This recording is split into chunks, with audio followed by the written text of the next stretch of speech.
আমরা সারা বাংলাদেশে লক্ষ লক্ষ কর্মচারী এসে শহীদ মিনারে যখন সেদিন সমবেত হয়েছিলাম, এই একটি পে স্কেলের দাবিতে আমরা আশা করেছিলাম আমাদের কর্মচারীদের প্রতিনিধিদেরকে সরকার, অন্তর্বর্তীকালীন সরকার ডেকে নিয়ে একটি সমাধান করবেন। দুঃখের ও পরিতাপের বিষয়, সেটি তো করলেন না। আমরা দেখেছি সেই পেটোয়া বাহিনীদের, আমরা ভিডিওর মাধ্যমে দেখেছি অসংখ্য পুলিশ ভাইরা আমাদেরকে সহযোগিতা করতে চায়। তারা আমাদেরকে কিন্তু মারতে চাচ্ছিল না, কিন্তু যখন বিএনপি কমিশনার নির্দেশ দিচ্ছিলেন তাদের নিরুপায় হয়ে তারা আমাদেরকে লাঠিচার্জ করেছিলেন এবং দায়িত্ব অবহেলার কারণে 14 জন থেকে 16 জন পুলিশ ভাইকে ক্লোজ করা হয়েছিল এবং তাদেরকে বিভিন্ন শাস্তি দেওয়া হয়েছে। আমরা বলতে চাই, আমরা প্রজাতন্ত্রের সহায়ক শক্তি, আমরা সরকারি কর্মচারী, আমরা সরকারের প্রশাসন চালিকা শক্তিকে আমরা ঠিক রাখি, কিন্তু এর বিনিময়ে যে আমরা রক্তাক্ত হব তা ইতিহাসে কল্পনা করি নাই, যা ইতিহাস হয়ে থাকলো। পরবর্তীতে আপনারা দেখলাম বর্তমান নতুন সরকার তার নির্বাচনী ইস্তাহারে আমাদের পে স্কেলের বিষয়টি আনলেন।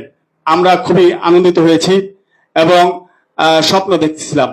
আমরা 11টি বছর চলে গেছে, এই জন্য আজকের এই ইফতার মাহফিল নবম পে স্কেল শীর্ষক আলোচনা সভা থেকে মাননীয় প্রধানমন্ত্রীকে আমরা গত 7 তারিখ, 6 তারিখ, গত কোনটা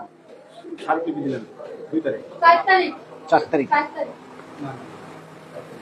আরে এইতে আছে 2 তারিখ, গত 2 তারিখে আমরা মাননীয় প্রধানমন্ত্রী জনাব তারেক রহমানের কাছে আমরা পে স্কেল সংক্রান্ত স্মারকলিপি প্রদান করি। আপনারা ইতিমধ্যে লক্ষ্য করেছেন বাংলাদেশের বহুল আলোচিত বিভিন্ন ইলেকট্রনিক প্রিন্ট মিডিয়া তা প্রচার করেছেন এবং আমরা বাংলাদেশ সরকারি কর্মকর্তা কর্মচারী কল্যাণ সমিতির পক্ষ থেকে 5টি যুক্তি তুলে ধরেছিলাম। আমরা এই 5টি যুক্তি আপনাদের সামনে আমি একটু সময় নিয়ে উপস্থাপন করতে চাই। আমরা যুক্তি দেখেছি, 1, দীর্ঘ সময় বেতন কাঠামো অপরিবর্তিত, সাধারণত প্রতি 5 বছর পর পর নতুন পে স্কেল ঘোষণা করার প্রচলন থাকলেও প্রায় 1 দশকের বেশি সময় ধরে নতুন পে স্কেল ঘোষণা করা হয়নি। এতে সরকারি চাকরিজীবীদের ন্যায্য অধিকার ক্ষুণ্ণ হচ্ছে। 2, দ্রব্যমূল্যের অস্বাভাবিক বৃদ্ধি। 2015 সালের তুলনায় বর্তমানে খাদ্যদ্রব্য পরিবহন, বাসা ভাড়া, চিকিৎসা ও শিক্ষা খাতে ব্যয় বহুগুণ বৃদ্ধি পেয়েছে, অথচ সেই তুলনায় সরকারি কর্মচারীদের বেতন কাঠামো অপরিবর্তিত রয়েছে।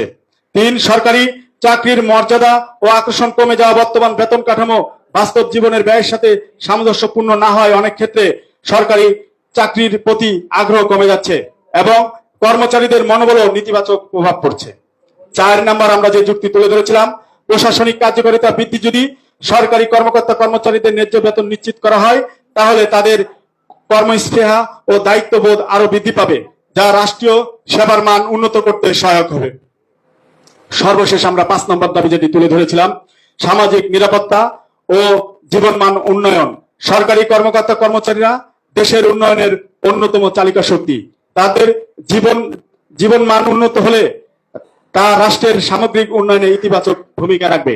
আমরা এই 5টি যুক্তি যখন দেখিয়েছি, আমাদের এই 5টি যুক্তি সারা বাংলাদেশের সরকারি অঙ্গনে ভূয়সী প্রশংসা করেছেন আমাদের এই 5 যুক্তির সংক্ষেপের এই স্মারকলিপিতে।